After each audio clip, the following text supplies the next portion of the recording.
Bonjour tout le monde, bienvenue à ce nouveau webinaire de l'Association française pour l'étude des sols. Nous avons aujourd'hui la chance d'accueillir Dominique Schwartz. Dominique est professeur à l'Université de Strasbourg, à la faculté de géographie et aménagement. Il fait partie d'une UMR, Université Strasbourg CNRS, qui s'appelle LIV. Et LIV veut dire Laboratoire, Images, Ville et Environnement. Donc nous avons demandé à Dominique d'évoquer les archives pédologiques comme clé de lecture et d'intérêt spécifique, et ce qu'il va faire à la lumière de son expérience actuelle, mais aussi à la lumière de son travail de chercheur à l'IRD qu'il a mené pendant de nombreuses années, notamment au Congo. Donc Dominique, je te donne directement la parole. Eh bien, merci Christian. Bonjour à tous et toutes. Et en route donc pour un petit voyage vers les archives pédologiques. Alors, je vais vous donner dans quelques instants le plan que je compte suivre. Mais avant de vous donner ce plan, je voudrais démarrer mon exposé par un exemple, celui que vous avez devant les yeux, qui est celui d'un podzol, un magnifique podzol développé sur le littoral de Pointe-Noire. Ça fait partie des premiers travaux que j'ai fait à l'IRD quand j'étais affecté à Pointe-Noire. Pour vous donner une idée de l'épaisseur de ce sol, vous avez une petite échelle ici qui vous montre que les horizons spodiques font à peu près 2 mètres d'épaisseur. Ils sont indurés en allieux humique grâce à un ciment organique. Les horizons, eux, font à peu près la même épaisseur. Et vous remarquerez peut-être aussi que le couvert végétal qui se développe actuellement sur ces podzols et qui se développe, on va dire, depuis 3000 ans, c'est une savane complètement herbeuse. Alors ça, c'est un petit peu le point de vue général qu'on a quand on se balade dans le secteur. On remarque aussi que ces allios un peu indurés résistent mieux à l'érosion marine que les horizons eux-mêmes, d'accord. Mais quand on s'approche un petit peu et qu'on regarde ça de plus près, on remarque aussi à de nombreux endroits des racines qui émergent des allios. On les trouve un petit peu même à la base des horizons E, parfois sur une vingtaine, une trentaine de centimètres de hauteur. Des racines qui ont l'air toutes fraîches. On a l'impression qu'elles sont d'arbres coupés la veille. Ce que vous voyez très luisant là en surface, c'est l'épiderme, si je peux parler comme ça, de la racine très très très luisante. Et ça paraît un peu surprenant quand on se balade dans le secteur, dans la mesure où il n'y a pas d'arbres. Donc, quand on est un petit peu curieux, on récupère ces restes-là, on les envoie en Belgique au Musée royal de l'Afrique centrale, où Roger Deschamps me dit que ce sont des arbres de forêt ombrophiles. Et puis on en fait dater au carbone 14, et puis on se rend compte qu'ils ont entre 3000 et 7500 ans. Il y a eu 15 datations de carbone 14 faites là-dessus. Donc des choses qui se conservent très très bien en fait dans ces allios qui sont quand même très acides, relativement riches en aluminium, avec une nappe d'eau qui vient recouvrir ça temporairement, donc un milieu qui est relativement conservateur. Et ça, lorsqu'on couple ça à des mesures du carbone 13 des matières organiques des horizons podzoliques, on a d'autres renseignements qui apparaissent, et en particulier on se rend compte que le delta 13C de ces matières organiques est typiquement forestier, c'est aux alentours de moins 28 pour 1000, et quand on compare ça au delta 13C des matières organiques des horizons de surface de ces podzols, on se rend compte qu'ils ont, eux, une signature typiquement savanicole, moins 13 pour 1000. Donc clairement, alors que ça fait 3000 ans qu'il y a de la savane dans le secteur, il n'y a pas un pet de matière organique savanicole dans ces horizons spodiques qui apparemment ne fonctionnent plus, entre guillemets, ou qui ne sont plus alimentés par de la matière organique de savane. Et ça permet d'aboutir finalement à une première conclusion, c'est que les conditions environnementales actuelles autour de ce podzol ne permettent pas de comprendre sa formation. C'est réellement un sol relique. Et puis, deuxième conclusion derrière, c'est que le sol et ses constituants, en l'occurrence ici, permettent d'archiver un fragment de l'histoire environnementale du milieu et de la formation également des sols. Donc, globalement, on a là la démonstration que dans les sols, il y a des archives, entre guillemets, qui permettent de reconstituer le passé, qui permettent de reconstituer des dynamiques, avec derrière quand même une grande question, qui est de comment peut-on lire ces archives, puisque elles ont, par rapport aux archives sédimentaires, un certain nombre de spécificités. Alors, cela me permet de passer donc directement au plan que je vous propose de suivre. Je vais d'abord donner un petit peu une définition. Je suis pas persuadé que ce soit la meilleure, mais enfin c'est celle qui m'est venue à l'esprit sur le moment, une définition de ce que j'appelle les archives pédologiques et puis leurs principaux types. Hein. On donnera ensuite quelques éléments sur les caractéristiques générales de ces archives pédologiques, ce qui permet de les distinguer des archives sédimentaires. Très rapidement ensuite une classification en termes de dynamique écosystémique. Et puis j'insisterai après sur 2 points qui me paraissent essentiels. C'est comprendre les temporalités du sol, parce que ça c'est fondamental si on ne veut pas faire d'erreur dans les interprétations de l'archivage pédologique. Et puis décrypter aussi donc les parts de ce qui revient au géologique et de ce qui revient au sol. Alors, pourquoi est-ce que j'insiste sur ces 2 aspects tout simplement parce que ça fait des années maintenant que je travaille avec des archéologues, avec des géomorphologues aussi, et je me rends compte qu'il y a très souvent dans l'esprit de beaucoup de gens des confusions qui aboutissent donc à des biais d'interprétation. Et je pense que c'est l'élément le plus important en fait à retenir de ce discours sur les archives pédologiques. Alors je terminerai ensuite en évoquant le fait que les archives pédologiques, c'est pas simplement de la connaissance académique, hein, ça sert aussi. Et j'ai choisi de vous en présenter un exemple qui concerne la gestion actuelle des milieux. Voilà donc à peu près le plan que je vais suivre. Et on va donc commencer tout de suite par une définition des archives pédologiques. Pour moi, c'est tous les éléments liés au sol, en fait, qui permettent, grâce à leur étude, de poser en fait un diagnostic environnemental ou de reconstituer la trajectoire temporelle de système. Je fais un petit distinguo entre les deux parce que pour moi, un diagnostic paléo-environnemental, c'est plutôt faire un état à un temps T. Ça ne me permet pas forcément d'aborder une dynamique, entre guillemets, alors que dans un certain nombre de cas, on peut justement, par l'étude de ces archives, aborder des temporalités relativement longues. Si je reprends l'exemple du Podzol tout à l'heure, eh bien, on peut aborder le passage de la forêt vers la savane.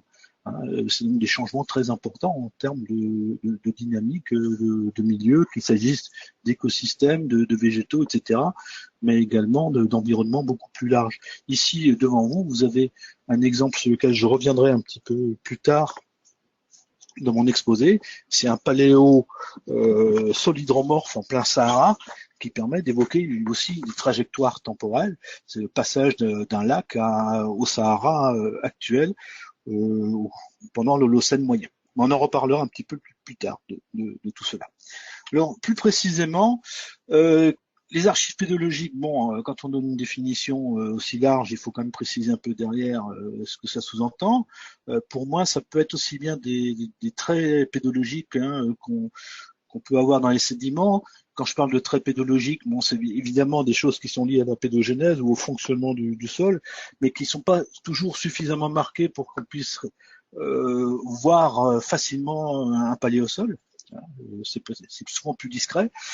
Ça peut être bien évidemment l'étude de paléosol, quand on peut les relier quand même à des conditions environnementales, ce qui n'est pas toujours le cas. Ça peut être des processus pédologiques dans des sols reliques, style les podzols de tout à l'heure, mais aussi, et c'est peut-être l'aspect le plus original, les constituants de sols fonctionnels. Ils peuvent aussi servir d'archivage, moyennant un certain nombre de précautions sur lesquelles je reviendrai. Alors, si on en vient aux traits sédimentaires et pédologiques, eh bien voilà une photo que j'ai prise il y a quelques années dans une terrasse alluviale d'un sous-affluent du Buëch, hein, dans les Alpes les Hautes-Alpes. Si je décris en fait cette coupe, et on va commencer comme tout bon pédologue par le haut, et non pas comme tout bon géologue par le bas, j'observe en haut des structures horizontales qui sont particulièrement nettes. Ces structures horizontales, ce sont des lamines, c'est-à-dire des dépôts très fins, quelques millimètres parfois 1 centimètre maximum, de sédiments déposés en fait dans le lit majeur en fait du ruisseau, hein, lit majeur occupé certainement par un marécage, et qui témoigne donc de sédimentation régulière lors de petites phases d'inondation en fait lors des périodes de crue.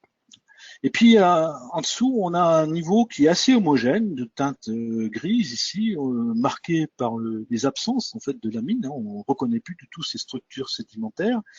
Et puis dans ce cas-là, une première interprétation grossière, on va le reconnaître, consisterait en faire un dépôt brutal, en fait, correspondant à une phase d'érosion paroxysmale, hein, et non pas des dépôts réguliers liés à des inondations, mais quelque chose donc de brutal, un dépôt lié à un événement relativement catastrophique. Mais quand on l'observe de plus près, on se rend compte quand même qu'il y a des structures prismatiques, bien verticales, qu'il y a là-dedans de la matière organique, même si elle n'est pas très bien exprimée en raison de la couleur même du matériau, c'est des marnes, hein, des marnes qu'on retrouve dans tous ces bassins versants jusqu'à Barcelonnette. Que le matériau est quand même un petit peu décoloré, bref, qu'on a en fait devant soi des traits quand même de pédogénèse et qu'on a là devant nous un sol hydromorphe. Alors là, l'interprétation, du coup, elle change. Hein. L'interprétation de tout à l'heure, elle se complique un peu. Bon, on a une phase de dépôt. On ne sait pas très bien comment s'est fait ce dépôt. Il n'est pas impossible du tout que ce soit également des lamines comme celle du haut. Simplement, cette signature sédimentaire s'est effacée par le début de pédogénèse. Et ce début de pédogénèse, il a été possible parce que les versants, en fait, se sont stabilisés, peut-être parce qu'ils étaient enforestés ou non cultivés, que pendant cette phase de stabilité, il y a eu formation d'un sol hydromorphe, puis qu'ensuite le milieu a été déstabilisé, peut-être par une phase de défrichement, et puis que donc derrière, le sol a été recouvert relativement rapidement par des inondations fréquentes, régulières. Et je dis bien rapidement, parce que si c'était une inondation tous les 10 ans, qui apporte quelques millimètres de limon, en raison de l'activité biologique des sols, même des sols hydromorphes, ces limons auraient été incorporés au sol, qui petit à petit se seraient exaucés, mais on n'aurait pas ces structures lamellaires parfaitement bien visibles au sommet de la coupe. Donc voilà un petit peu le genre de choses qu'on peut observer parfois dans les sédiments. Ce sont des traits pédologiques. Évidemment, on peut en faire un paléosol. C'est pas toujours simple. Celui-là est encore assez net, mais dans certains cas, c'est vraiment à peine visible. Évidemment, dans d'autres cas, on a des paléosols qui sont bien mieux exprimés, et là, il n'y a plus de confusion possible. La coupe que vous avez devant les yeux, c'est une coupe qui a quelques dizaines de kilomètres de Prague. La Zemiechi, c'est une coupe classique qui a été étudiée par beaucoup de personnes, et parmi les derniers, Damien Hertlen de notre laboratoire, Barbara Vysouslilova, une thésarde tchèque qui a travaillé sur les tchernozèmes. Bref, quand on regarde de très près ces sols, il n'y a pas d'ambiguïté, quoi. On est bien sur des tchernozèmes, même si, mais ça c'est quelque chose d'assez caractéristique des paléosols, un certain nombre de caractères ne sont plus des caractères de tchernozème. La teneur en matière organique est relativement faible, c'est 2-3%. Tout simplement parce qu'il y a quand même un peu de minéralisation qui n'est pas compensé en fait par des apports de matière organique actuellement. La structure grumeleuse des horizons de surface de tchernozème n'est pas du tout respectée ici en raison du tassement, etc. Il y a donc des changements, mais on reconnaît quand même bien un tchernozème qui a été étudié. Il y a eu de la spectro dessus, faite par Barbara en particulier. Il y a eu des études de charbon de bois qui ont montré qu'il y avait une steppe boisée ici. Donc tout un tas d'études possibles sur ce genre de paléosol qui ne prête pas à discussion. Ceci dit, il faut quand même faire attention quand on étudie les paléosols. Leur lecture peut quand même être très complexe, hein, parce que très souvent il y a des troncatures. Donc, les horizons de surface subissent souvent une ablation, en fait, ils sont érodés, et c'est particulièrement le cas à l'Holocène supérieur, à partir du moment où les versants sont cultivés. Ces troncatures, ça pose des problèmes en termes de datation carbone 14. Si on fait une mesure d'âge sur la matière organique au sommet de ce paléosol tronqué, ben on aura des erreurs systématiques liées au fait que dans les paléosols, enfin dans les sols, pardon, il y a un gradient d'âge avec la profondeur, et que si les horizons supérieurs manquent, automatiquement l'âge qu'on va mesurer va être supérieur à l'âge de l'enfouissement. Vous avez d'autres problèmes qui peuvent être liés au tassement, ce qui fait aussi qu'on ne reconnaît pas toujours les structures caractéristiques de certains sols, le tchernozème ici et sa structure grumeleuse, les endosols éventuellement aussi, qui sont très très poreux, et on ne le reconnaîtra pas, etc., etc. Autre problème récurrent, c'est que la teneur en matière organique est en général faible, hein, on ne peut pas s'en servir comme critère de classification. Et ça, c'est lié donc à la minéralisation sans emplacement. Et puis, bon, aussi le fait que dans un certain nombre de cas, le degré de développement des paléosols peut être faible, pour des raisons qui peuvent être climatiques, c'est le cas des sols bruns arctiques, mais également, et ça ce serait plutôt le cas du fameux sol brun atlantique qu'on trouve dans beaucoup de remplissages holocènes des vallées alpines, parce que ces sols n'ont pas la même durée d'évolution que les sols équivalents sur les versants. Ils se forment sur des dépôts sédimentaires qui sont parfois jeunes, et ils ont parfois de ce fait-là quelques milliers d'années de moins d'évolution que les sols des versants au même moment. Donc, vous voyez un petit peu ce genre de choses qui oblige à prendre du recul, en fait, quand on lit les paléosols. Voilà. Alors, je ne résiste pas au plaisir de vous montrer cette coupe qui n'est plus visible, puisque c'est un emplacement d'un lotissement. Ça, c'est en Alsace. C'est une magnifique coupe avec des paléosols très, très visibles, coincés entre différentes couches de l'œuf. Vous avez deux paléosols. Un inférieur ici à peine visible, mais celui-là est particulièrement bien développé, avec en plus de très très belles figures de néotectonique. Hein. Et quand on se rapproche d'un peu plus près, on voit des crotovinas, etc. Mais on voit aussi, c'est assez particulier, que ce sol était relativement imprégné sur toute son épaisseur de matière organique, et que cette matière organique est minéralisée préférentiellement à certains endroits, tous ces endroits qui sont orangés, et que petit à petit la matière organique risque de disparaître, et ce sol sera remplacé entre guillemets dans le futur par un sol de couleur plus uniformément orange. Il y a quand même toutes les chances que ce soit en fait un paléotchernozème, mais en train de subir des transformations liées à cette minéralisation de la matière organique. L'étude qui est en cours de ce paléosol par Patrice Luché d'Archéologie Alsace permettra d'ici quelques mois d'en savoir un petit peu plus. Les indications données par ces paléosols peuvent être importantes. Alors là, je prends un exemple aussi. C'est une coupe classique maintenant qui est dans le Luberon, en fait. C'est la coupe du Mirail qui a été étudiée par différents chercheurs du CEREJ d'Aix-en-Provence, en particulier par Vincent Olivier qui a soutenu sa thèse en 2006. Vous avez ici la base de la coupe. C'est un magnifique sol hydromorphe, hein, paléosol hydromorphe. Alors il y a pas mal de charbon de bois en surface, et ces charbons de bois ont permis de dater en fait le recouvrement de ce paléosol d'à peu près 7700 ans. Globalement, la coupe, je vous en donne pas une vue générale ici, j'en ai pas on manque un peu de recul pour la prendre en général. Globalement, cette coupe, elle permet d'archiver 4000 ans d'histoire, globalement entre 8000 BP et 4000 BP. Hein. Donc c'est pratiquement toute la durée en fait du néolithique. Et ce que je trouve sympathique ici, c'est que ce paléosol qui est particulièrement bien développé, si j'arrive à reprendre la main, on ne retrouve plus de paléosol aussi développé au-dessus. On voit quand même des petits sols hydromorphes ici, mais beaucoup moins développés. Et ça, globalement, il y a quand même toutes les chances que ce soit un témoignage des premières phases de défrichement en fait dans ces bassins versants au néolithique ancien. On passe d'un milieu stable avec des versants forestés à des milieux instables et de plus en plus instables au fur et à mesure que les défrichements se font dans les milieux. Donc ça permet bien là aussi de reconstituer des dynamiques. Ce que je vous dis là, c'est tout à fait en accord avec les travaux qui ont été faits dans d'autres disciplines, la palynologie, la malacologie, etc., qui évoquent bien cette ouverture du milieu liée à la néolithisation et également donc la déstabilisation des versants et les conséquences qu'il peut y avoir derrière sur les sols. Troisième point sur ce type d'archives, c'est les conditions de jeunesse des sols reliques. Alors, si je prends celui-là, c'est pour vous montrer un petit peu aussi qu'on peut parfois surinterpréter les choses et qu'il faut faire attention à ça. Le sol que vous avez ici à droite sur l'écran, c'est le sol qui se développe en Alsace, dans un massif forestier situé au nord de Mulhouse, massif de la Hart. Et cette partie du massif est appelée la Hart rouge en raison justement de la couleur des sols. Lorsque l'on observe ces sols de près, on se rend compte que la partie supérieure a des couleurs relativement pâles.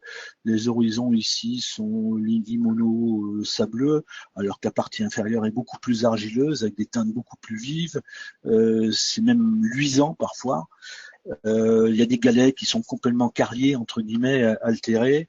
Le cortège d'argile est un cortège très complexe, avec des argiles de néoformation. Bref, en fait, ce qu'on a devant les yeux ici, c'est un vrai sol rouge méditerranéen, un fertial sol. Il est tout à fait comparable à ceux qui se développent sur les terrasses de l'Hérault. Je remercie Jean-Paul Legros, je ne sais pas s'il nous écoute.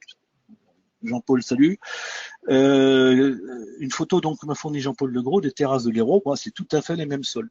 Bon, sauf qu'en Alsace, un sol méditerranéen développé sur des terrasses qui ont au maximum 20 000 ans, ça permet pas forcément d'imaginer un climat méditerranéen. Donc il faut pas forcément surinterpréter, c'est pas parce qu'on a un sol d'un type méditerranéen qu'on avait un climat méditerranéen. Il faut pas oublier que ces terrasses, à l'exception du mètre supérieur ici, là, carbonaté encore, le reste en dessous, c'est des galets et il n'y a pas de matrice fine. Donc en fait, on a un hyperdrainage dans ces sols, et cet hyperdrainage donne des conditions pédoclimatiques qui compensent certainement en grande partie l'absence de climat méditerranéen, en créant des contrastes entre des saisons plus humides, des saisons plus sèches, et donc la formation de sols de type fertial sol. N'oubliez pas que déjà dans les années 70, Louis-Marie Bresson avait travaillé dans le Jura sur des situations un peu équivalentes, la formation de fertial sol sur des moraines hyper drainées. On n'a pas forcément besoin d'un climat méditerranéen pour avoir un sol méditerranéen. Et ça vous montre une des limites aussi de ce genre d'approche, quand on ne peut pas toujours relier un paléosol ou un sol relique en fait à des conditions précises de formation. Alors passons maintenant aux constituants des sols fonctionnels sur lesquels je vais insister un petit peu plus. Déjà, une chose très intéressante dans les sols, c'est que les constituants sont par nature hétérochrones. On en a qui sont très jeunes, on en a qui sont très vieux, bien conservés malgré tout. Et ça permet d'aborder en fait des trajectoires environnementales à des échelles de temps très variables, qui peuvent être séculaires, qui peuvent être décennales, qui peuvent être plurimillénaires. Le Podzol que vous avez ici, il a enregistré 40 000 ans d'histoire que j'ai pu reconstituer par des études fines. C'était mon travail de thèse. Alors, quels sont les caractères des constituants que l'on peut prendre en compte? Ça peut être des caractéristiques isotopiques, le carbone 13 de la matière organique, je vous en ai montré tout à l'heure. À Nancy, Étienne Dambrine, Jean-Luc Dupouet, Waltrud, Körner, etc. ont utilisé l'azote 15 de la matière organique aussi pour montrer qu'il y avait des changements d'usage des sols.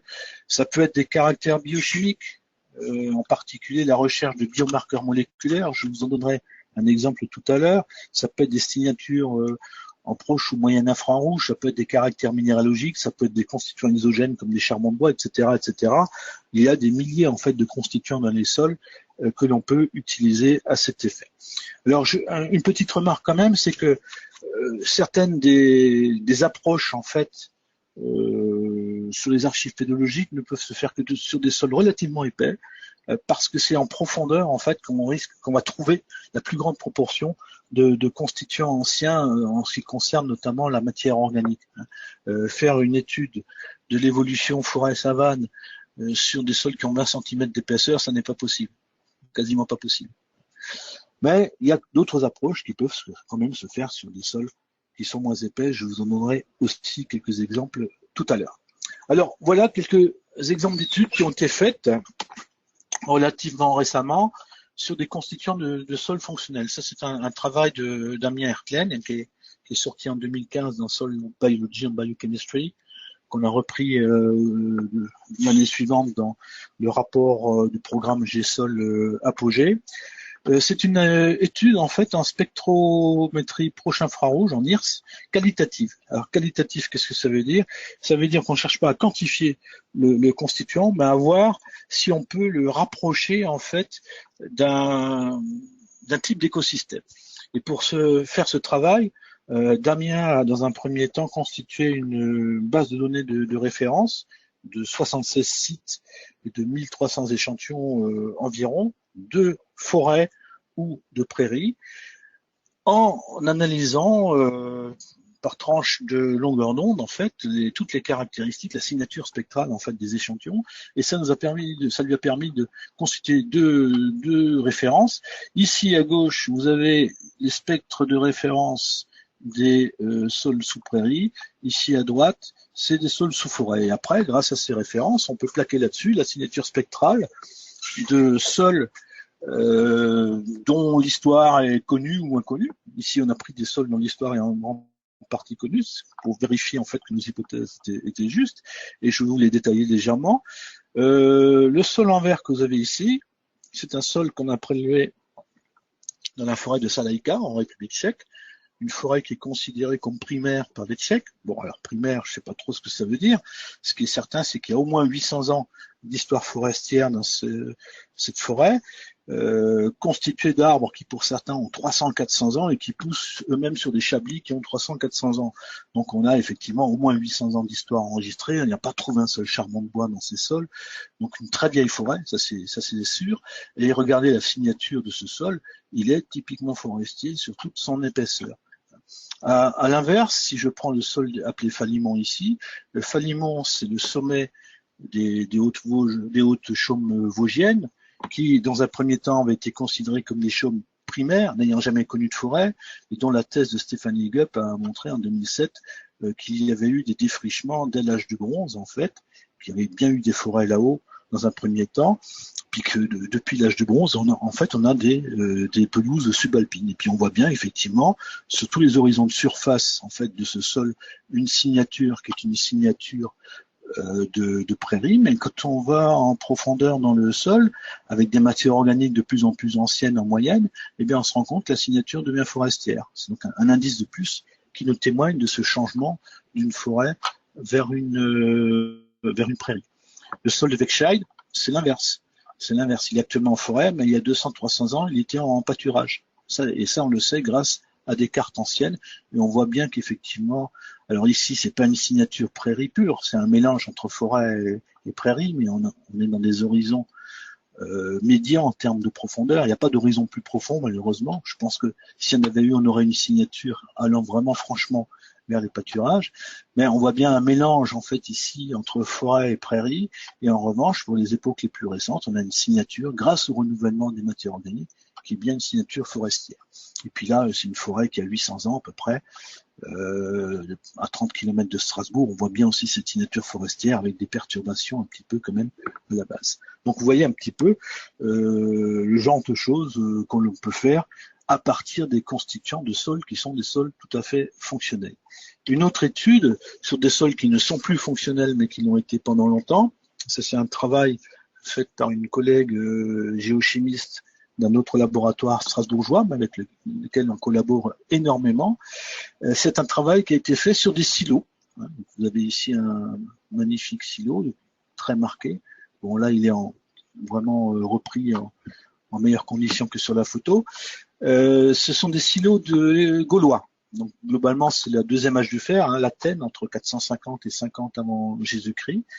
Et Blandine Courel s'est intéressée, en fait, à la composition géochimique, biogéochimique de la fraction lipidique des matières organiques. Elle a fait des analyses à différentes profondeurs, vous en avez 3 ici, des analyses dans l'encaissant. Et ces analyses ont montré que dans le comblement du silo par la terre érodée dans les champs, eh bien, elle a montré qu'il y avait de la miliacine. Et cette miliacine, c'est une molécule qui est caractéristique du millet. Alors, grâce au nouveau système de datation carbone 14, MICADAS, qui permet de dater en fait des microgrammes maintenant de carbone, les âges, entre guillemets, ça peut être des âges moyens, hein, il peut y avoir plusieurs époques où il y a eu de la miliacine apportée, mais c'est quand même entre 2000 et 1500 avant le Christ, c'est-à-dire bien avant en fait l'époque gauloise. Alors ça peut paraître un peu surprenant, mais en fait ça peut s'expliquer tout simplement parce que si ces sillons ont été creusés à l'époque gauloise, ils ont été nécessairement comblés par de la terre venant de l'érosion des champs pendant l'époque gauloise ou juste après. Ce qui va les combler, c'est de la matière organique de surface, dont le temps moyen de résidence est très faible au départ, peut-être 40 ans, 50 ans, etc. Mais cette matière organique, elle contenait une diffraction qui elle était beaucoup plus ancienne, hein, cette miliacine par exemple, qui démontrait que en fait le millet était cultivé dès l'âge du bronze en Alsace.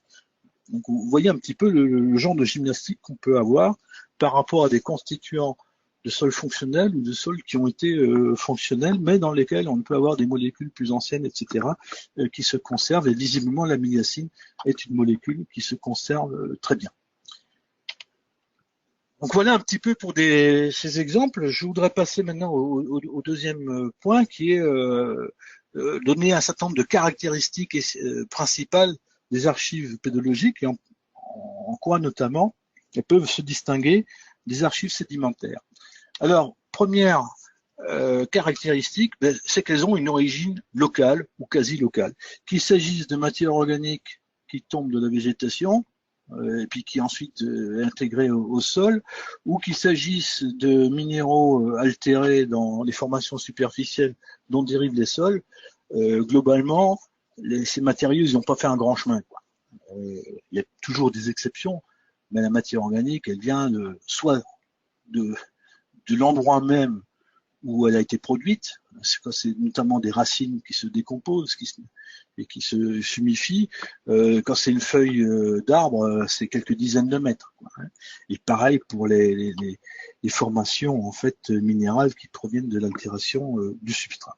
Donc ça, c'est quelque chose d'important parce que ce sont donc des archives qui sont très bien adaptées aux études qui concernent des sites, des études stationnelles. Et ça, c'est le cas de beaucoup de réserves naturelles. On a dans les Vosges, on a travaillé dessus, des réserves qui font parfois 200, 300 hectares, voire moins. Et il n'est pas toujours facile de trouver à cette échelle spatiale des archives sédimentaires qui soient utilisables. Alors que les archives pédologiques, oui, elles sont produites sur place, elles le sont. Voilà un petit bloc diagramme qui vous montre ça.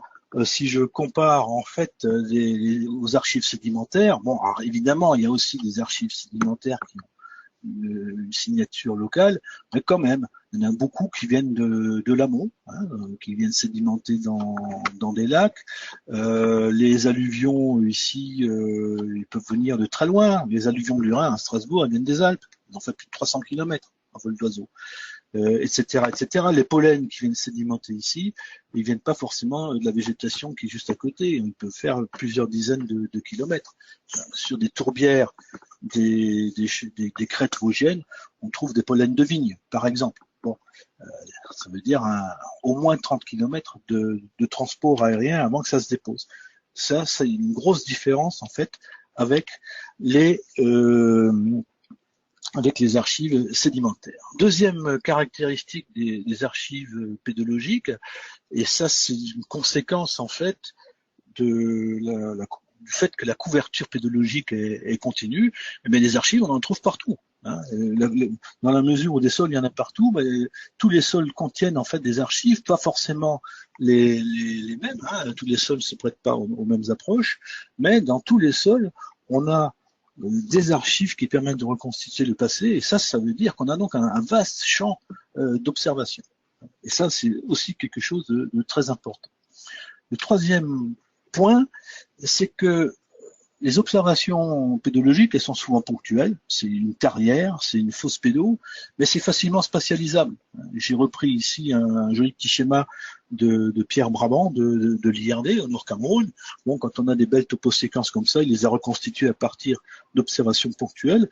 Pour les archives pédologiques, c'est pareil. Je peux tout à fait faire des trous un peu partout là-dedans, mesurer le carbone 13, voir les gradients de carbone 13, voir les zones qui sont restées en forêt, les zones qui se sont ouvertes, qui sont passées en savane, celles qui sont occupées ou qui ont été occupées par une savane arborée, etc., etc. C'est relativement facile, c'est spatialisable et en particulier le changement d'échelle du local vers le régional est relativement facile. Changement d'échelle, c'est aussi quelque chose de fondamental que les archives sédimentaires ne permettent pas toujours. Les archives globales, par exemple, les carottes de glace de l'Antarctique ne permettent pas des approches locales. C'est l'évidence même. Alors, si on compare justement ça aux archives sédimentaires, voilà une photo que j'ai prise il y a 3 ans maintenant en Égypte, dans une oasis. Ce que vous avez devant les yeux ici, c'est un paléolac Holocène, dont les dépôts commencent à être bien érodés par l'érosion éolienne en fait. Eh bien, ça n'est qu'un exemple de quelque chose qui est assez général, c'est que d'une part, les formations superficielles ont souvent une extension spatiale faible, c'est restreint à un fond de vallée, aux terrasses éventuellement, c'est un lac qui fait parfois, comme c'est le cas ici, peut-être quelques dizaines d'hectares, pas grand-chose de plus. Deuxième point aussi, c'est que la conservation est souvent partielle. Donc l'étude ne peut être que ponctuelle. Et puis aussi le fait qu'à l'exception des déserts, les affleurements sont souvent limités. On va avoir des affleurements dans des carrières, éventuellement dans un lotissement qui s'ouvre, etc. Lorsqu'il y a des travaux publics d'une façon générale. Mais les affleurements, il n'y en a pas beaucoup.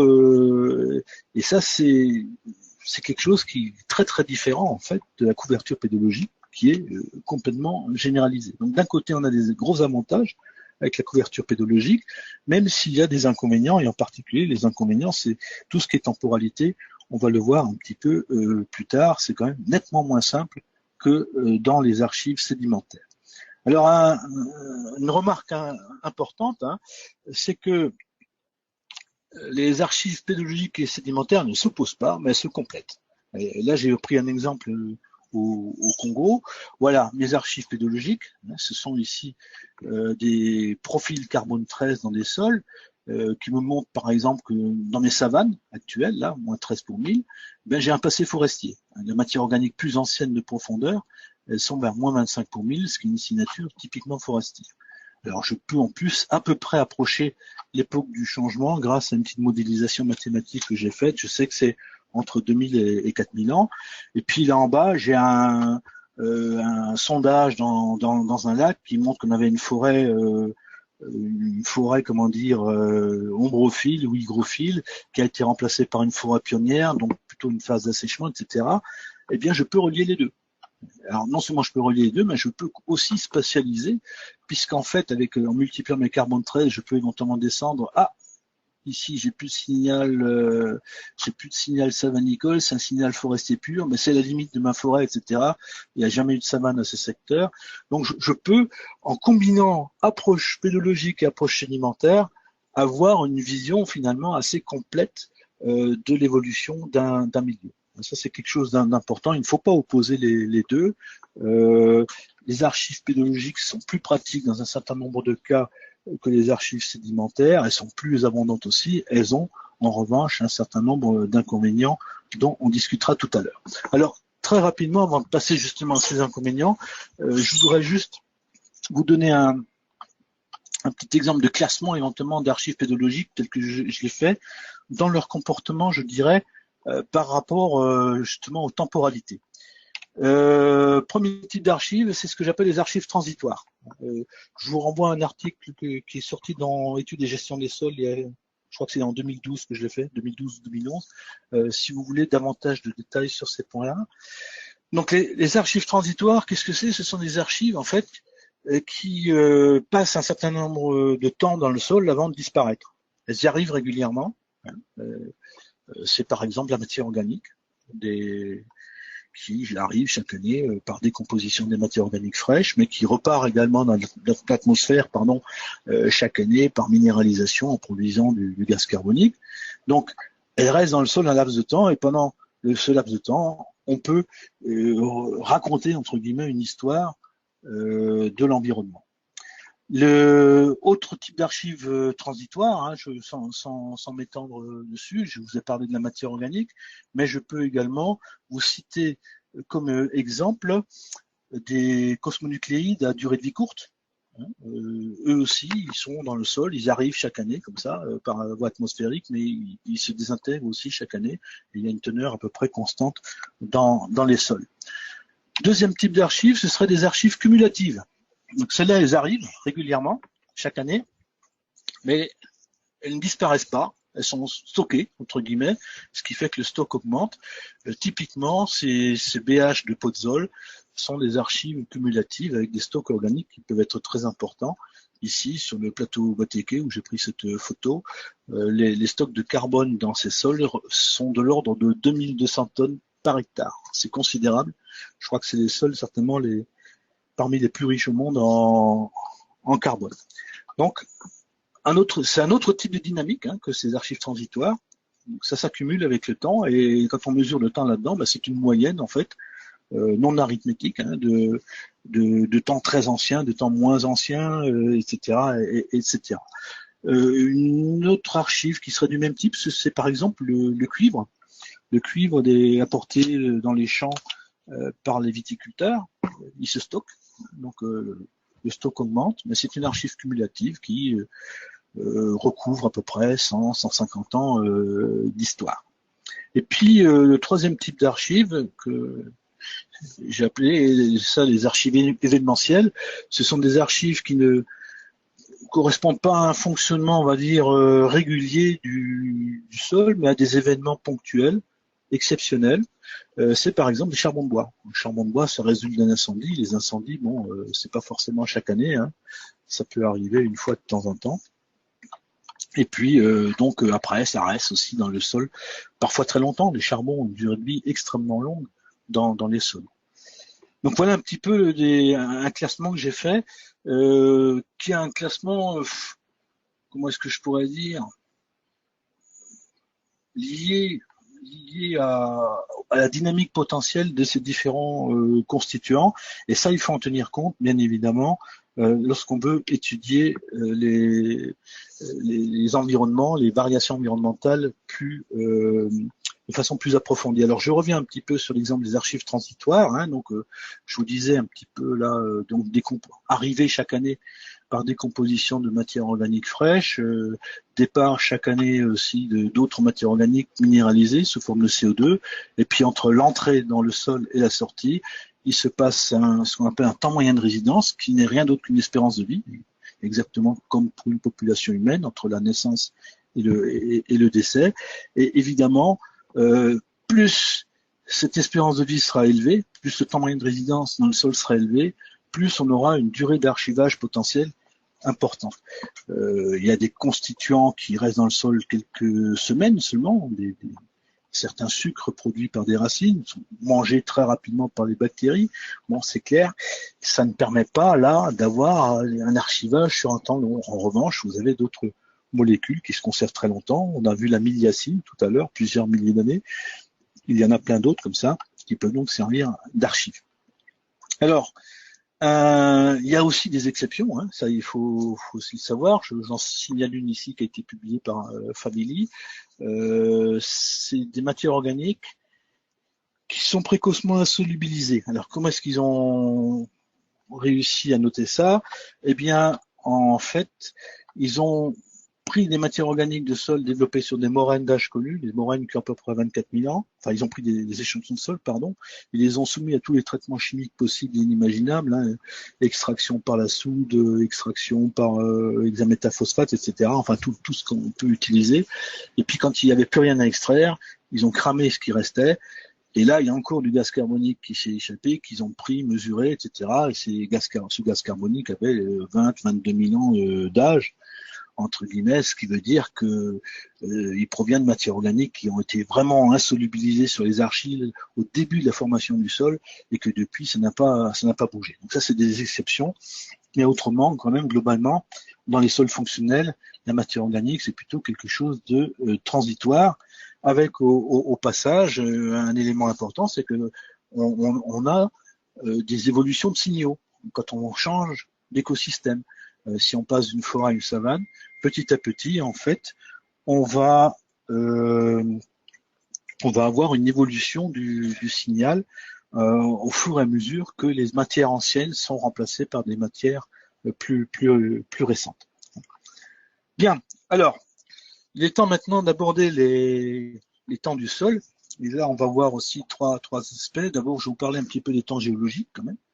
Et puis ensuite des temps du sol, et ça constituera un petit peu une entrée vers le cinquième point, qui est donc la pédostratigraphie. Tout d'abord, les temps du sédiment. Et là, je pars d'un exemple qui est le temps, en fait, je dirais emboîté, des grès vosgiens. Qu'est-ce que j'entends par emboîté? Eh bien, regardez, ici, vous avez des lamines très très fines, ici. Hein, on les voit très bien, exactement comme dans le sédiment du Buëch tout à l'heure.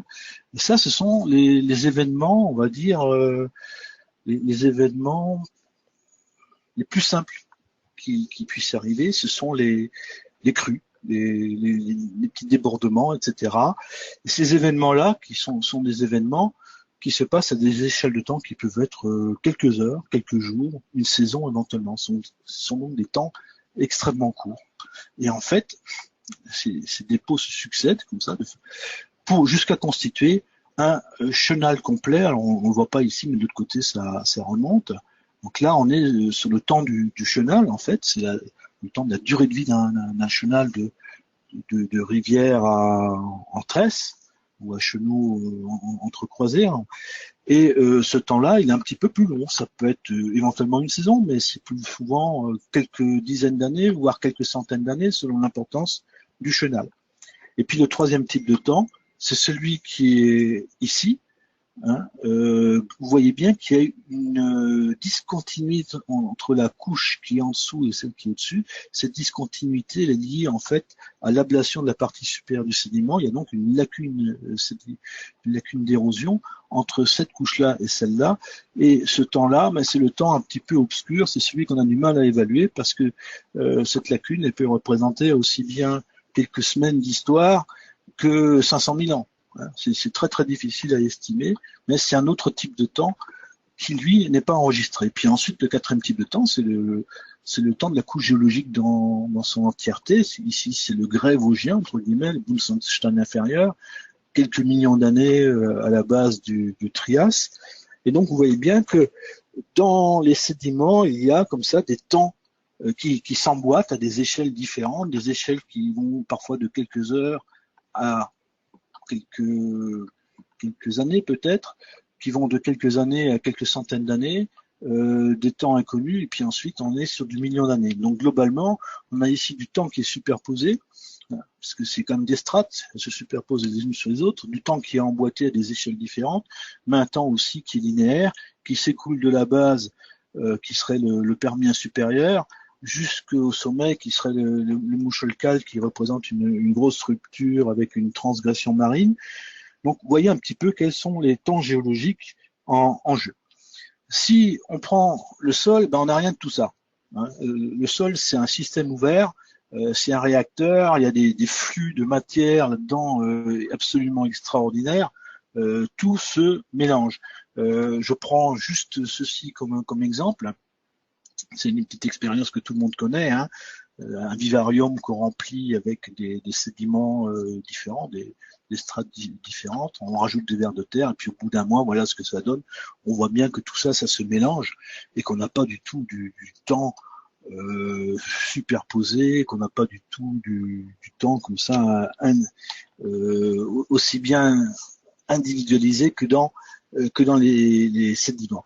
Pour donner une illustration de tout ça, du brassage biologique en particulier, voilà quelques résultats de datation carbone 14 qui ont été obtenus dans le cadre de la thèse de Stéphanie Gup, sur des sols vosgiens. Vous voyez ici l'épaisseur des sols, vous voyez les âges. Bon, deux fausses différentes. Regardez les coefficients de corrélation, c'est rien, quoi. Vous avez ici, vers 2000, 3 charbons de bois de genévrier, un à 20 cm de profondeur, un à 50, un à 70, ils ont quasiment le même âge. Ils sont en 3 profondeurs différentes. À l'inverse, vous avez ici à 110 cm de profondeur un hêtre qui a pratiquement 6000 ans et un autre qui a 1000 ans. Tout ça, c'est brassé, bioturbé, etc. Donc, en fait, on n'a pas du temps emboîté comme tout à l'heure. On a des temps qui sont des temps mélangés. Ça, c'est clair. C'est une des grosses contraintes des archives pédologiques. Mais on a aussi, et j'insiste là-dessus, des temps qui sont des temps individualisés. Alors, je vais insister justement un petit peu sur ces temps individualisés parce que cette individualisation, elle se fait de différentes manières. Elle se fait d'une part parce qu'il faut séparer ce qui est l'âge du sol de l'âge des constituants. C'est deux choses totalement différentes. Et les gens qui travaillent sur l'âge du sol en servant des constituants, c'est pas toujours forcément une bonne approche. Si je reprends cet exemple ici, un calcosol du Jura, la Roche-Mère ici c'est une moraine, à peu près 20 000 ans, 25 000 ans, on n'est pas à 5 000 ans près. Hein. Le sol, lui, il est censé avoir 13 000 ans, s'être développé à partir de la fin des temps glaciaires, et les constituants, eux, ils ont entre 0 et 180 millions d'années. 0, ce serait la matière organique entrée hier par décomposition d'une feuille morte, et 180 millions d'années, c'est l'âge des galets de calcaire jurassique qui sont ici, mais qu'on peut retrouver dans le sol. Donc on a des constituants qui peuvent être plus anciens que le sol, largement plus anciens que d'autres qui sont extrêmement récents. Donc c'est vraiment un temps qui est individualisé. En Alsace, on a trouvé il y a quelques années un charbon de bois de séquoia. Hein, ce séquoia, il provient des formations ligocènes. C'est lors de leur altération que ce charbon s'est retrouvé dans le sol. Donc on a un charbon de bois de 40 millions d'années dans un sol qui a peut-être 10 000 ans ou 15 000 ans. Donc il faut faire attention aussi à ce genre de choses. Vous avez aussi, en termes d'individualisation, il faut se rappeler que l'âge des constituants et la répartition de l'âge des constituants dépend énormément du type de constituant et de la façon dont il est incorporé au sol. Alors là, je vais prendre juste deux exemples. D'abord, c'est celui de la matière organique. La matière organique, elle est en moyenne relativement récente en surface. Et pourquoi est-ce qu'elle est récente en surface? Tout simplement parce que bon, les feuilles mortes qui tombent au sol, elles sont récentes, les brindilles mortes aussi, les racines qui meurent, elles sont pratiquement toutes réparties dans les horizons supérieurs. C'est normal qu'elles soient récentes, entre guillemets, et en fait, elles sont anciennes en moyenne, en profondeur, grâce au processus de bioturbation. J'en reparlerai un tout petit peu plus tard. Si je prends à l'inverse les éléments grossiers, par où est-ce qu'ils rentrent dans le sol? Ils rentrent dans le sol lorsque ce front-là, c'est pas le front d'altération, le front d'altération il est plus bas, c'est ce que j'appellerais plutôt le front de pédogénèse. Hein. Là, on est dans les structures géologiques, là, dans les structures pédologiques. Et bien, ce front qui est ici, avec le temps, il descend. Et au fur et à mesure qu'il descend, les cailloux qui sont là vont être incorporés dans le sol. Donc, ceux qui sont rentrés en moyenne, les derniers dans le sol, c'est ceux qui sont contacts du front. Et ceux qui sont rentrés en moyenne les premiers, c'est ceux qui sont là-haut. Donc, ceux-là, c'est les plus récents dans le sol, les plus anciens. La matière organique, c'est la plus récente, la plus ancienne. Ça vous montre bien, si vous voulez, qu'il faut vraiment raisonner par type de constituant. Et ça a des implications très importantes, ce genre de choses. Je reprends ici un exemple que j'avais largement développé dans l'article sur le temps des sols là, dans EGS, mais c'est vraiment quelque chose d'important. Je crois qu'il faut revenir dessus. Voilà, une photo prise au Cameroun, ça n'a pas tellement d'importance. Hein, mais si je mesure l'âge des matières organiques du sol, âge moyen, temps moyen de résidence, hein, je vais avoir quelque chose comme 50 ans en surface. À 50 cm de profondeur, je vais avoir en moyenne quelque chose comme 1500 ans. Et puis à 1 mètre de profondeur, quelque chose comme 3000 ans. Le gradient d'âge, il est globalement de à peu près 150 ans par tranche de 10 cm. Donc ça, ce sont les temps moyens de résidence de la matière organique dans les sols. Si je mesure l'âge carbone 14 de ce charbon de bois, Et imaginons que par hasard, je trouve 1500 ans, coïncidence, le même âge que la matière organique. Il ne faut pas que je triomphe, il ne faut pas que je me dise, vous voyez bien que c'est la même chose. C'est purement fortuit. En effet, imaginons que je puisse revenir dans 5000 ans. Eh bien, dans 5000 ans, je refais les mêmes mesures. Eh bien, je vais toujours avoir 50 ans d'âge moyen de la matière organique en surface, 1500 ans d'âge moyen à 50 cm de profondeur, et puis 3000 ans à 1 mètre de profondeur. Et dans 20 000 ans, ce sera pareil, et il y a 20 000 ans, c'était pareil. En revanche, mon charbon de bois, dans 5000 ans, il aura 6500 ans. Donc, vous voyez bien que si aujourd'hui, j'ai coïncidence entre les deux, dans 5000 ans, ce sera plus le cas. C'est vraiment quelque chose de fortuit. Et ça, c'est lié au fait que les dynamiques ne sont pas du tout les mêmes, qu'on ne mesure pas du tout la même chose. Là, on mesure la mort, en fait, d'un végétal, alors que là, on mesure une moyenne entre ce qui rentre et ce qui sort. C'est l'espérance de vie, encore une fois, qui est mesurée. Et ça, il faut en avoir conscience, c'est fondamental, parce que si on ne se rend pas compte de ça, on fait de très très grosses erreurs d'interprétation, mais clairement, dans les systèmes ouverts, dans les sols fonctionnels, si vous voulez, la matière organique ne permet pas de dater directement des événements. Je reviens sur un exemple qui a été publié il y a quelques années dans les comptes rendus de l'Académie des sciences. J'avais fait une note derrière justement pour soulever ce point-là. Ça m'a valu d'être fâché pendant quelques années avec les auteurs, mais ça c'est pas grave. Alors, si vous regardez le schéma qui est repris ici, vous avez un profil carbone 13 qui n'est pas fondamentalement différent de celui que je peux trouver dans les sols congolais, ça c'est du Gabon, mais vous voyez qu'il y a les 3 mesures d'âge ici qui sont des mesures d'âge sur des charbons de bois, et les auteurs en déduisaient que la matière organique avait exactement le même âge. Donc clairement, pour eux, les savanes ici, c'est des savanes qui avaient au moins 10 000 ans, etc., parce qu'on n'avait pas de signal purement forestier il y a 10 000 ans. Or, cette matière organique à 1 mètre de profondeur, je suis désolé, d'abord c'est une moyenne, et ensuite elle n'a pas 10 000 ans, on serait plus proche en moyenne de 2500 ans. Donc, confusion en fait sur ce fonctionnement temporel, qui se rajoute aussi à une vision stratigraphique du sol. Quand je leur ai fait part de mes réserves par rapport à ce résultat, ils m'ont dit ouais, mais quand même non, tu as tort, parce que en fait on voit bien que dans les sols, la matière organique elle est plus âgée en profondeur, donc elle est bien stratifiée. Alors c'est vrai que lorsqu'on regarde les gradients d'âge de matière organique avec la profondeur, eh bien ça augmente dans tous les sols. Ça, là-haut, ce sont des exemples classiques, notamment de Sharpenzel et de quelques autres, repris dans un chapitre du pédologie du Chauffour. C'est Bernard Guillet qui avait fait cette synthèse. Ça, ce sont mes résultats en fait au Congo. C'est exactement la même chose, mais l'explication est très différente. Là, je reprends le modèle exposé par Balazan et Guillet dans Sciences du sol en 86. C'est qu'en fait, dans les matières organiques des sols, vous avez un pôle très réfractaire, à peu près constant sur toute l'épaisseur du sol, et un pôle de matière organique jeune, très abondant en surface et beaucoup moins en profondeur. Eh bien, quand vous faites la moyenne, entre guillemets, là-haut, clairement, on aura des âges très très jeunes, parce que cette matière est surreprésentée, et en profondeur, on aura des âges plus élevés, parce que les matières organiques jeunes ne sont pas représentées, et donc, clairement, un gradient d'âge qui augmente avec la profondeur. Alors, à quoi est lié ce fait? C'est que les matières organiques qui ont une espérance de vie très faible, eh bien, elles n'auront pas le temps de descendre par bioturbation, elles seront détruites avant, alors que les matières réfractaires, elles pourront être descendues, remontées, et on aura une teneur relativement constante sur l'épaisseur du profil. L'explication, en fait, de ces gradients d'âge, il n'est pas stratigraphique, il est lié à la dynamique des sols. Bien, alors abordons maintenant les aspects pédostratigraphie.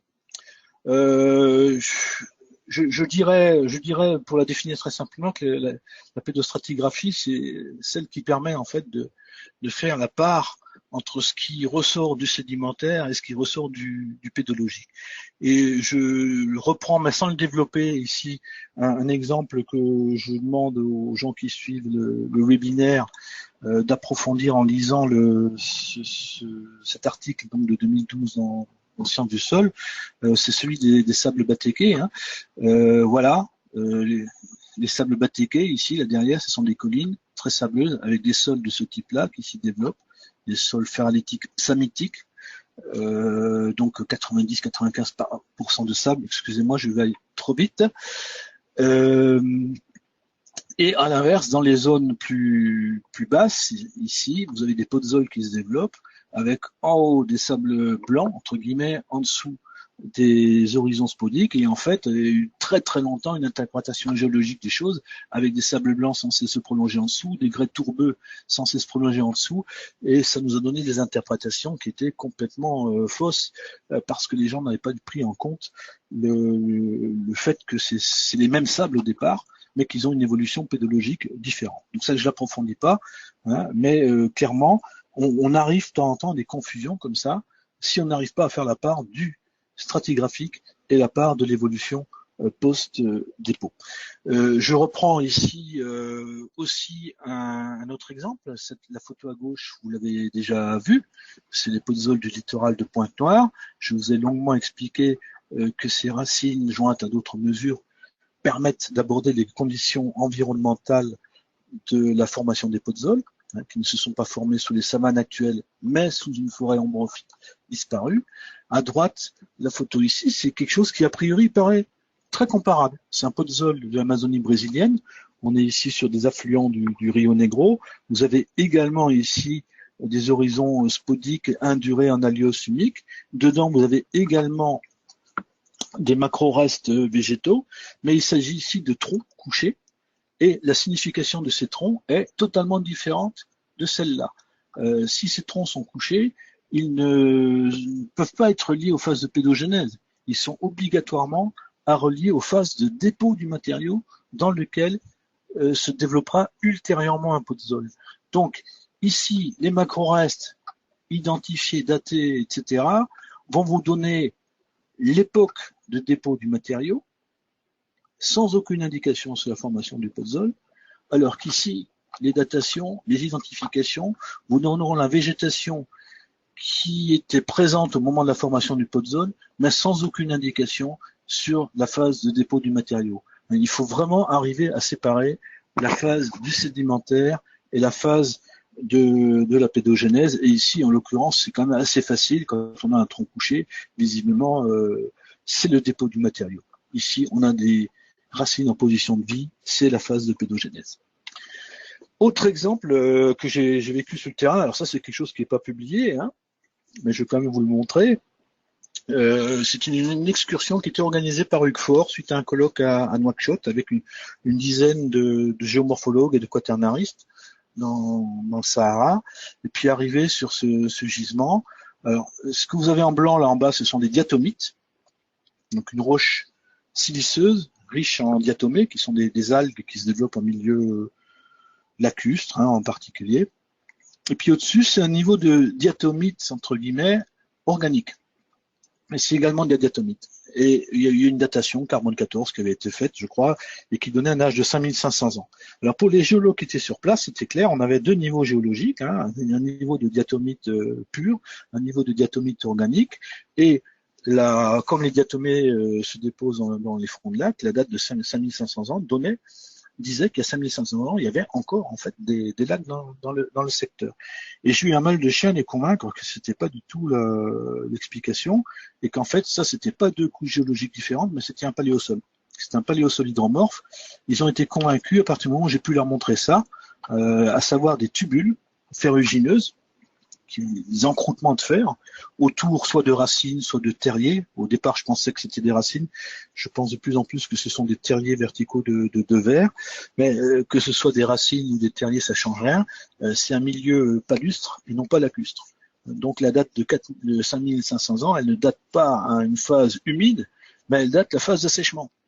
On est en zone, on passe d'un lac à un marécage avant d'arriver finalement aux aspects désertiques postérieurs. Donc, encore une fois, si on ne sait pas faire la part du sédimentaire et la part de la pédogénèse, on arrive à des confusions dans les interprétations. Et ça, c'est quelque chose que je rencontre encore très fréquemment aujourd'hui, plus tellement avec les géoarchéologues qui sont de mieux en mieux formés au sol, et j'en suis évidemment très très content, mais que je rencontre quand même fréquemment avec des archéologues qui ont moins de formation dans ce domaine, et en particulier dans le préventif où il faut travailler souvent très vite. Et donc cette confusion sol et sédiments, et c'est parfois accentué par l'utilisation de ce qu'ils appellent les US, les unités stratigraphiques. Si je montre cette photo ici à un archéologue, je dis bien un archéologue, pas un géoarchéologue, il y a de fortes chances que cet archéologue en fasse cette unité stratigraphique. Alors, pourquoi? Parce que sur le terrain, il y a 7 ensembles qui apparaissent comme ça, très contrastés en termes de couleurs, éventuellement de constituants. Bon, lorsqu'on regarde la façon dont les choses se sont formées, on se rend compte ici qu'on a à la base un dépôt de galets alluviaux, qu'au-dessus il y a un matériau colluvial qui s'est déposé, que dans ce matériau colluvial il y a une phase de stabilité, il y a un sol qui se développe, ce sol il se manifeste par une imprégnation organique, etc. Et puis qu'à un moment donné, il y a 1700 ans, j'ai des dates là-dessus, il y a 1700 ans, il y a eu une rupture et un autre matériau colluvial qui vient recouvrir le premier, donc, qui se transforme en paléosol, nouvelle phase de stabilité, un nouveau sol qui se développe, et puis encore une fois une troisième phase de colluvionnement avec le sol entre guillemets actuel qui se développe. Alors si je décris ça en termes de pédologue, j'ai 7 horizons avec des matériaux différents à chaque fois, et si je décris ça en termes de stratigraphie, pour moi il y a une strate à la base, une deuxième strate ici, une troisième ici, une quatrième ici, mais il n'y a en aucun cas 7 unités stratigraphiques. 7 unités morphologiques, je veux bien, mais pas stratigraphiques. Et ça, c'est une ambiguïté qui arrive quand même assez fréquemment et qu'on n'a pas toujours, qu'on ne lève pas toujours facilement avec les archéologues. Alors, je suis assez content du fait qu'à Strasbourg, les archéologues ont en master des cours qui leur sont faits ici, en fac de géographie, c'est des cours communs avec nos étudiants, où on leur apprend justement à distinguer cette part du sédimentaire et cette part du pédologique.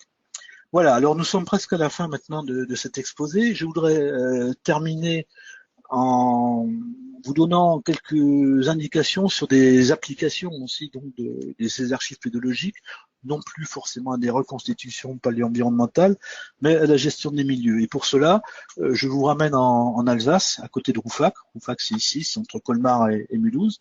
Donc là, on est sur des collines sous-vosgiennes. Et vous avez ici en particulier 3 collines, le Zinköpfle, le Strangenberg, le Bollenberg, dont le soubassement est constitué principalement de calcaire et sur lesquels se développe bien sûr de la vigne, on la voit bien, mais également un certain nombre de pelouses sèches, vraiment sèches. On est dans la poche de Colmar d'un point de vue climatique, donc à peu près 550-580 mm d'eau par an. Les sols, c'est des résines très poreuses, donc à la fois une sécheresse édaphique, une sécheresse climatique, et donc des pelouses qui sont marquées par l'abondance d'un brome en particulier. Alors ces pelouses ont une végétation qui est assez particulière. C'est un mélange d'une flore d'Europe centrale et de flore méditerranéenne. C'est extrêmement biodiversifié. Il y a 450 ou 500 espèces de plantes sur ces collines. Donc, c'est des associations végétales qui n'ont pas d'équivalent ailleurs, d'où leur classement entre guillemets en zone Natura 2000 et pour partie en réserve. C'est tout à fait justifié de ce point de vue-là. Mais il y a une espèce de légende urbaine, si je peux parler comme ça, qui veut que cette flore soit présente ici depuis quelque chose comme 8000 ans.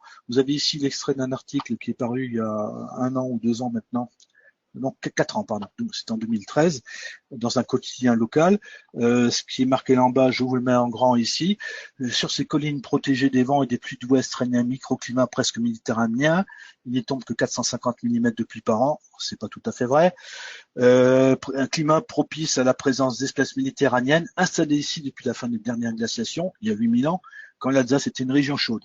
Un millénaire plus tard, nouveau renversement climatique, ces espèces condamnées par le froid trouvent refuge dans les collines sous-vosgiennes de la région de Rouffach, etc., etc. Alors, bon, je pense que le journaliste a fait des raccourcis.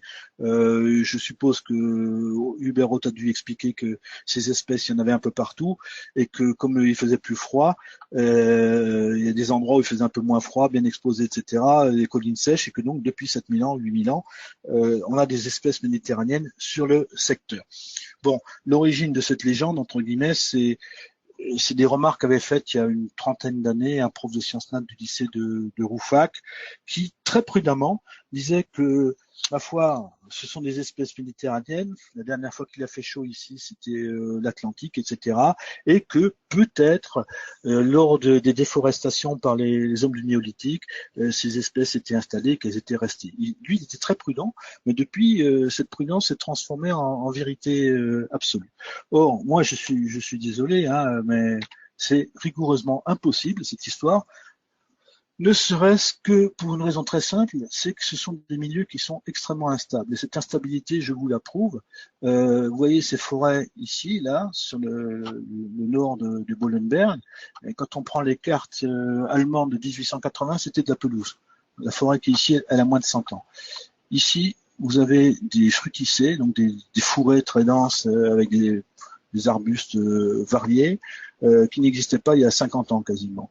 Il y a 50 ans, c'était de la pelouse. Simplement, ça fait 50 ans qu'il n'y a plus de pâturage ovin dans le secteur et ces espèces se sont installées. Et pour aller même plus loin, voilà une photo que j'ai prise cette année. Vous avez devant les yeux des prunelliers qui se sont installés en quelques années suite à l'absence d'entretien. Donc des milieux qui sont extrêmement instables et j'ai donc beaucoup de mal à imaginer que pendant 8000 ans, ce milieu a été stable sans qu'il y ait des petites phases de 50 ans ou de 100 ans où il n'y a pas eu d'entretien. Ça, c'est quelque chose de complètement improbable, ne serait-ce que parce qu'au néolithique, les gens bougeaient beaucoup dans un premier temps, ils n'étaient pas forcément installés à demeure aux mêmes endroits, ne serait-ce que parce qu'il y a eu beaucoup de bouleversements aussi en Alsace. Après, à la fin de la période romaine, il y en a eu au XIVe siècle avec les épidémies de peste, etc. Il y a eu la guerre de 30 ans. Bref, il y a eu beaucoup d'épisodes en fait où où la nature, entre guillemets, était livrée à elle-même et où elle a pu un petit peu se reconstituer. Et pour aller plus loin dans ce domaine, voilà ce qu'on observe sur ces collines. Hein. Vous voyez peut-être des alignements ici de buissons, vous en avez un autre ici. Ça, ce sont des rideaux de culture, c'est-à-dire des talus liés à l'accumulation du colluvion au-dessus du nez. Lorsqu'on regarde des images au lidar, on les voit très bien, ces rideaux de culture ici ou là. C'est des zones qui étaient cultivées. Alors, j'ai pas encore de date sur le secteur. J'en ai ailleurs, à Goldbach, dans une vallée alsacienne, à Absheim, qui semble indiquer que ces rideaux de culture, ils se sont mis en place aux alentours de l'an 1000. Et puis ici, vous avez encore d'autres structures qui sont des pierriers, donc qui résultent de l'épierrement des champs, et eux, ils seraient plutôt du XVe siècle. Donc, une bonne partie, en fait, de ces prairies étaient cultivées encore il y a quelques siècles, ou au maximum, il y a un millénaire. Alors, pour aller plus loin, il y a une étude quand même qu'on a faite sur le secteur, une étude pédoanthropologique. Et cette étude pédoanthropologique, elle nous a montré les choses suivantes. D'abord, qu'il y avait beaucoup de charbon dans ces sols, ce qui serait quand même surprenant si on avait ici des prairies qui ont 7000 ou 8000 ans. Quand on date ces charbons, ils ont à peu près entre 1100 et 1300 BP, hein, donc globalement entre le 7e et le 7e et le 9e siècle de notre ère. Et puis quand on les identifie, il y a du chêne, caducifolié et du sapin. Alors ça, c'est une association qui est un peu étonnante, hein, une chêne sapinière, entre guillemets. Vous ne trouverez pas ça dans les livres d'écologie, mais quand on en discute avec des phytosociologues, ils vous disent tous, oui, il n'y a pas de souci, c'est des associations qu'on connaît bien en Alsace, elles sont très fréquentes, et de fait, on les trouve quels que soient les sols. Ici, un alochrysol, un pH 5 dans la vallée de Münster, on voit bien les sapins, on voit bien les chênes. Ici, c'est un calcosol à Osenbach, pareil, chênes, sapins, etc. Simplement, d'une façon générale, ce sont des sapins qui n'arrivent pas à maturité parce que les sols sont trop secs. Ils meurent avant de devenir adultes. Mais ces associations, chênes, sapins, elles sont très très très classiques et il y a fort à parier que ces collines sèches actuellement occupées par des pelouses du côté de Rouffach étaient, il y a 1100 ans, à peu près des forêts qui devaient être un petit peu de ce type-là et qui, après avoir été défrichées, ont été cultivées pendant un laps de temps assez long avant d'être passées en système plutôt pastoral. Donc, en termes de conclusion, hein, on a une chênaie sapinière initiale défrichée vers 1300, une importante anthropisation du milieu, des zones de culture. Vous avez encore des reliques ici ou là, des prairies qui sont donc relativement jeunes, et dès lors se pose quand même une question, est-ce qu'on est vraiment sur des zones refuges plurimillénaires ou plutôt sur des phases d'installation? Moi, je pense réellement que les plantes méditerranéennes qu'on trouve sur le secteur, elles sont présentes depuis un laps de temps relativement court, quelques siècles, un millénaire au maximum, et que donc il faut, en termes de gestion du milieu, raisonner peut-être de façon un petit peu différente de cette vue en fait de statique, complètement statique, de refuge en fait plurimillénaire. Voilà, hein, c'est un exemple donc de l'utilisation des archives pédologiques sur la gestion des milieux. On pourra en citer d'autres, hein, mais bon, en un webinaire d'à peu près 1 heure, on va pas en faire beaucoup plus. Je vois que j'ai largement dépassé d'ailleurs mon, mon temps de parole et je vous remercie donc de votre attention. Je pense, Christian, que tu vas avoir des questions à me faire passer. Merci Dominique, merci pour ce webinaire qui était assez fascinant, je dois le dire, par la richesse des illustrations, par aussi la complexité des interprétations que tu nous proposais. Donc tu as été plus long que prévu, mais bon, Oui. je t'ai laissé parler parce que je pense que c'était intéressant comme ça. Donc effectivement, on va donc voilà, par exemple Sophie Maillan, mais merci, très intéressant. Mais je voudrais quand même dire à mes collègues que oui, c'est le moment de poser des questions. Les gens étaient fascinés par ce que tu as dit, ont pour l'instant posé peu de questions, mais voilà, on va quand même commencer. Alors j'ai une première question de Monsieur Abdel Razak Naïd et qui, à mon avis, réagit à ce que tu as dit à un moment donné, comme quoi les archives pédologiques étaient locales ou d'origine locale très souvent, et dit quelle est la part des apports de cendres volcaniques dans les sols ou les paléosols, sachant toutefois que leur origine pourrait être très lointaine et qu'on peut les considérer comme des archives événementielles. Alors c'est une excellente question à laquelle il n'est pas toujours simple de répondre, mais d'abord les cendres volcaniques, donc ce qu'on appelle les téphras, se conservent relativement bien dans les tourbières.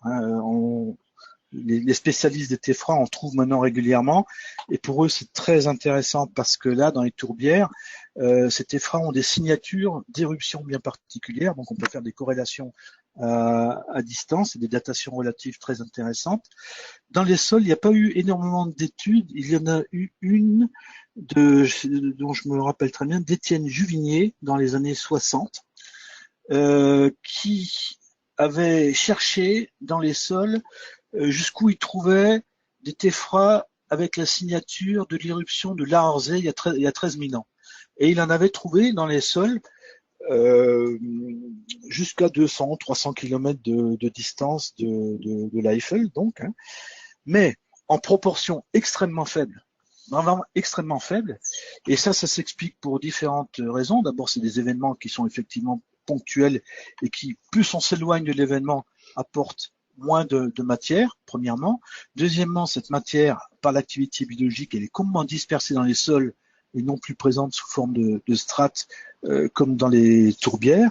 Et puis troisièmement, les cendres volcaniques, les vers volcaniques sont des matériaux qui sont très altérables. Donc dans les sols, ils ont tendance avec le temps à disparaître. Alors je ne veux pas raconter non plus de bêtises sur des choses que je ne maîtrise pas forcément très bien, mais la part de ces téphras dans les sols est quand même très faible. Je suis même pas sûr qu'on arrive à 1/10 de la masse du sol.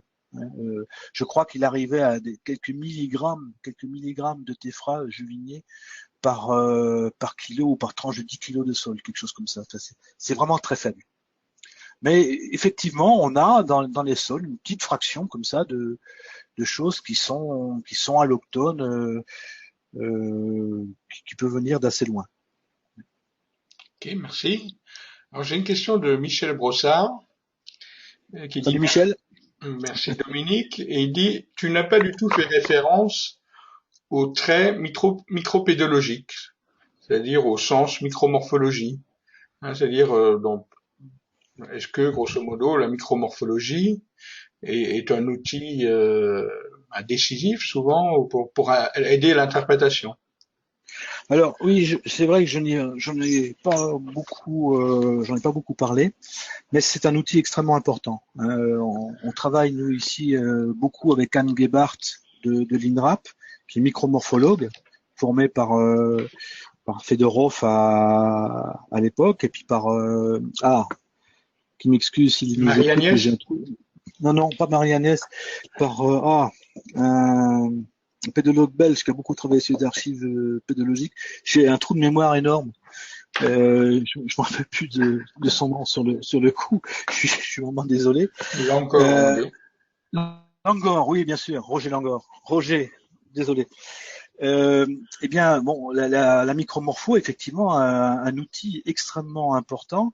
D'une part, pour mettre en évidence des facteurs qui sont des facteurs, on va dire, anthropiques, hein. Même dans le lessivage, par exemple, le lessivage des argiles, on arrive à mettre en évidence des différences entre les revêtements limpides formés naturellement, etc., lors de la phase de formation des luvisols, des revêtements ultérieurs qui sont des revêtements poussiéreux, etc., et qui résultent plutôt d'une érosion, enfin, pardon, d'une influence agraire.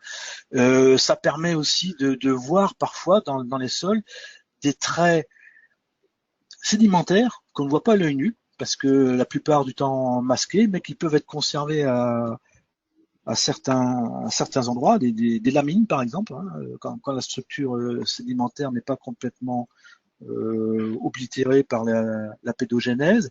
Ça permet aussi de mettre en évidence des phases de remaniement.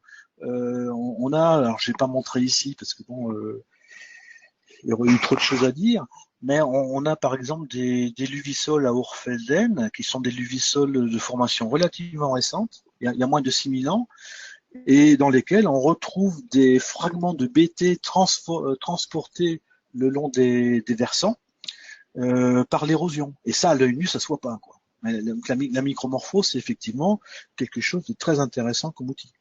Mhm. Je continue parce que là, tout à coup, les questions affluent.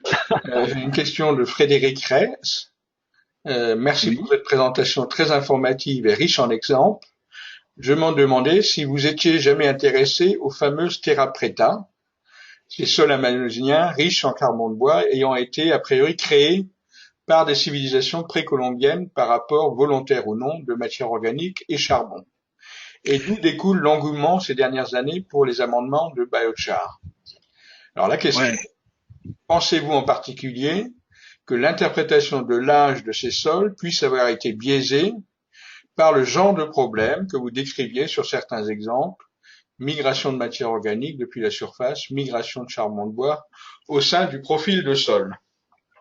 Alors, je vais sans doute décevoir la personne qui a posé la question, mais les terres noires d'Indiens, donc les terra preta, là, j'en ai vu une fois lors d'une mission en Amazonie, mais je n'ai pas vraiment eu l'occasion de travailler dessus. Donc, je suis absolument incompétent dans la matière, et plutôt que de raconter des bêtises, je préfère ne rien dire, là. D'accord.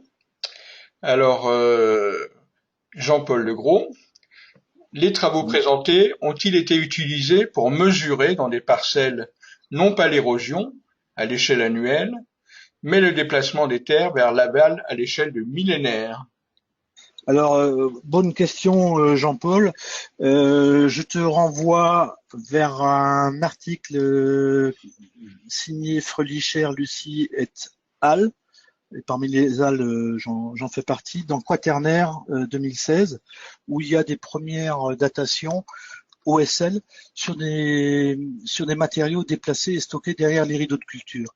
Alors, c'est pas encore entièrement exploité parce que c'est une thèse qui est très récente, mais on a des données qui sont des données Alors celle-là, c'est du béton en termes de datation, qui nous permettent d'affirmer sur 3000 ans, hein, on a des 3000 ans maximum d'accumulation de colluvions.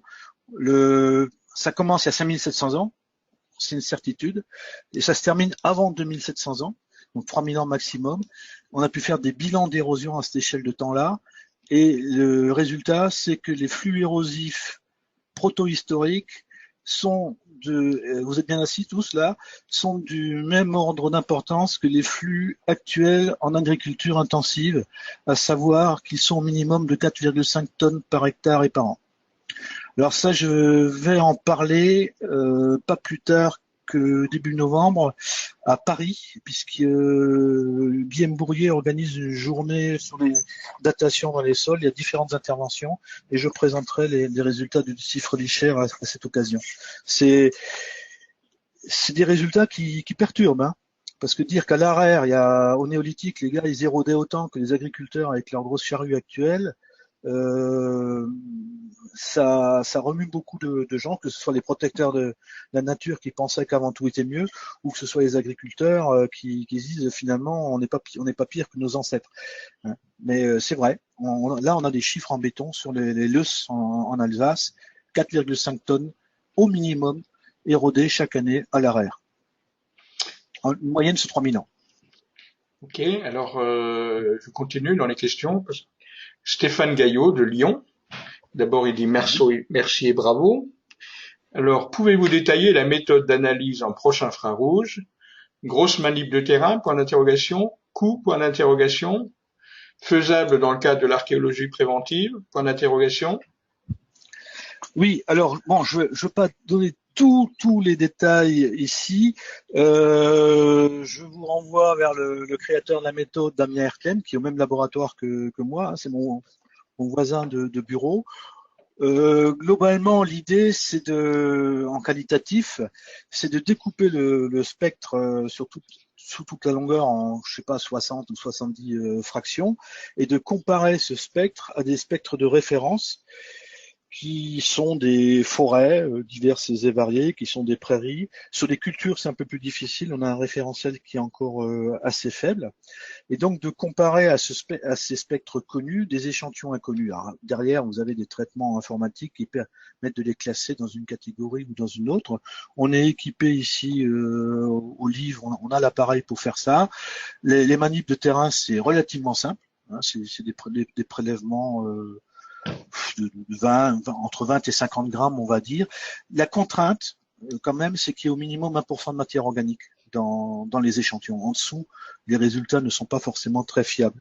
Mais je conseille c'est Stéphane Gaillot, hein, c'est ça, Oui. de contacter directement Damien Erklen, qui se fera un plaisir de lui répondre et de lui proposer une collaboration. Ok. Alors, j'ai une question personnelle. En fait, ce que tu nous as dit, ça dépend beaucoup un peu de techniques de datation. Et Oui. je me demandais en t'écoutant est-ce qu'on était en matière de technique de datation mieux doté, mieux équipé pour comprendre certaines périodes que d'autres.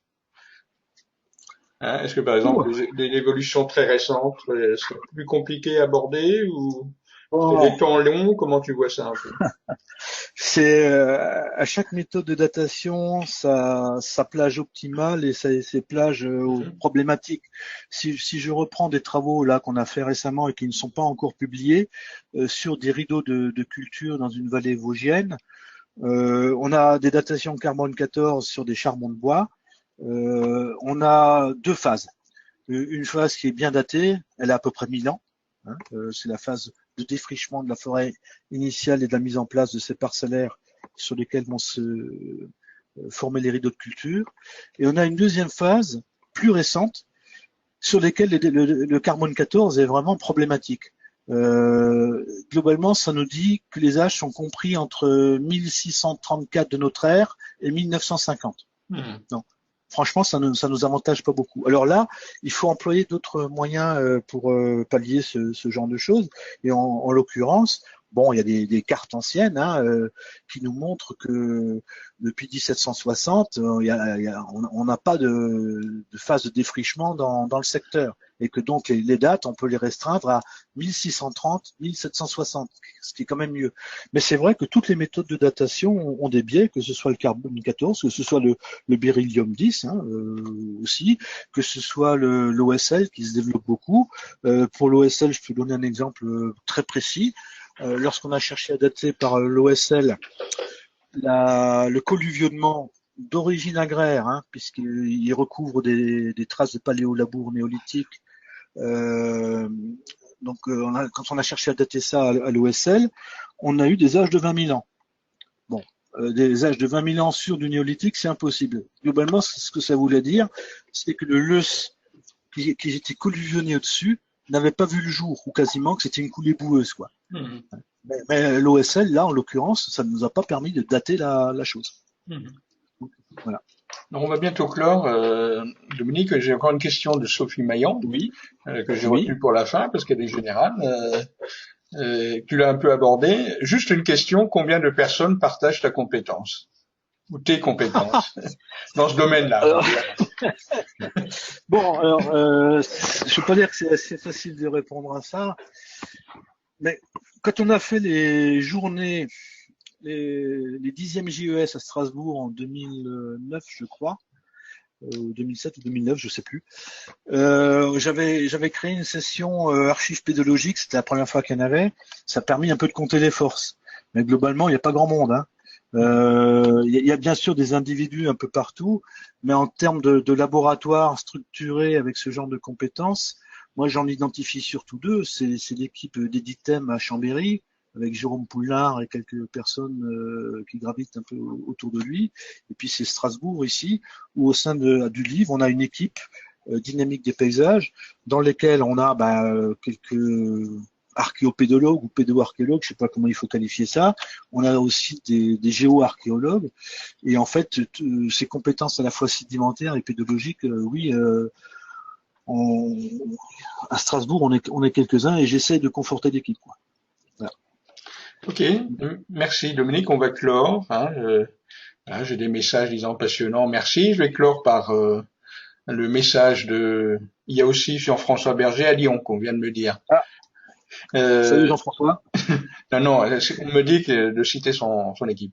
Oui. Je vais conclure. C'est vrai. Il est plus sédimentologue que pédologue. Mais il a des compétences en pédologie, c'est vrai. Je reconnais. Je vais clore par le message de Jean-Paul parce que je le partage complètement. Superbe illustration, vision originale de la discipline. Bravo à Dominique, on n'a pas vu le temps passer. Merci Dominique, à toi. Je te laisse dire le mot de la fin. Eh bien, si ça vous a passionné, d'abord on est ouvert à toutes les collaborations sur des thématiques de ce truc-là. Et puis, si cette sous-discipline de la pédologie pouvait se développer, moi j'en serais ravi. Voilà. Merci Dominique. Alors, je voudrais juste dire que ton webinaire a été enregistré. Et que donc il sera, après ta validation, en ligne d'ici quelques jours sur le site de l'association française. Donc toute personne qui voudrait le visionner à nouveau pourra le faire. Et je voudrais aussi annoncer le prochain webinaire de l'association qui aura lieu en décembre et qui portera là cette fois sur l'interprétation de données microbiologiques. Il sera donné par Lionel Rangeard de l'INRA de Dijon. Donc merci à vous tous et bonne soirée à tous. Au revoir. Au revoir.